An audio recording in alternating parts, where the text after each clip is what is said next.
ঘূর্ণিঝড় রেমালের দাপটে এবার ব্যাহত হলো ট্রেন চলাচল। গতকাল ঘূর্ণিঝড় রেমালের দাপটে হাওড়া তারকেশ্বর লাইনে অন্তর্গত নসিবপুর স্টেশনের কাছে রেল লাইনের বৈদ্যুতিক তারের উপর বাঁশঝাড় পড়ে গিয়ে ট্রেন চলাচল ব্যাহত হয়ে পড়ে। আতঙ্কিত হয়ে পড়েন নিত্যযাত্রীরা।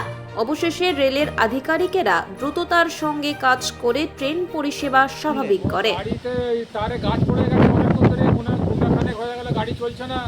এখন সব লোক এসছে রেলের, ঠিক করছে। কখন থেকে শুনলেন? আমি ঘন্টাখানেক আগে শুনলাম।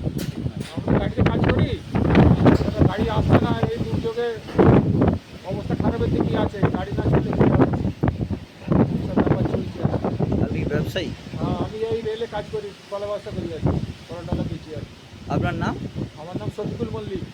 স্টেশনে এসে কি শুনলেন রেলের এরকম? আমি কিছু বিক্রি করি গাড়িতে, সেখান থেকে গাড়ি করবো।